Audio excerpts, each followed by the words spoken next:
நெறைய பேர் பார்த்தீங்கன்னா, வெஸ்டர்ன் கண்ட்ரிய பார்த்து இன்ஃப்ளூயன்ஸ் ஆயி வீகன் அத மாரிலாம் இருக்காங்க. இப்ப நம்மளுடைய வெஜிடேரியன் ஃபுட்டா இருந்தா கூட, அதுல பால், தயிரு, நெறைய காய்கறிகள் இது எல்லாமே மில்க் ப்ராடக்ட்ஸ் நெறைய இருக்கிறதுனால உங்களுக்கு இருக்காது.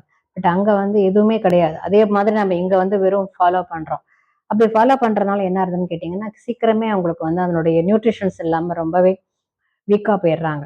ஸோ அவங்க வந்து எப்படி வெஸ்டர்ன் கண்ட்ரீஸ்ல அவங்க எடுத்துக்கிறாங்கன்னா, அதுக்கு தகுந்த வந்து சப்ளிமெண்ட் ஃபுட் எடுத்துக்கிறாங்க.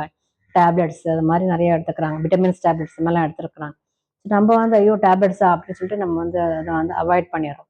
ஸோ நம்ம வந்து சீக்கிரமா அதுக்கு வந்து ரொம்ப வீக் ஆயிட்டு, நம்மள மசில்ஸ் எல்லாம் வந்து நம்ப லூசன் பண்ணிக்கிறோம். ஸோ அப்போ வந்து எதுக்குன்னா, எந்த ஒரு இது நீங்க செய்யறதுக்கு முன்னாடியுமே வீகன் போறது தப்பு இல்ல. அது செய்யறதுக்கு முன்னாடி அதனுடைய சயின்ஸ் என்ன இருக்கு?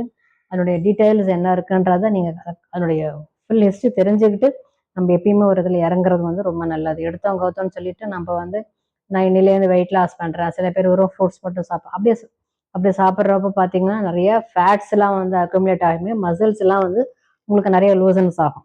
ஸோ அப்போ வெயிட் ஸ்ட்ரென் வெயிட் எடுத்து அது மாதிரி ஸ்ட்ரென்தனிங் எக்ஸர்சைஸ்லாம் பண்றப்போ, அவங்களுக்கு நல்லா அப்ப ஃபேட் ரிலீஸ் ஆகும்.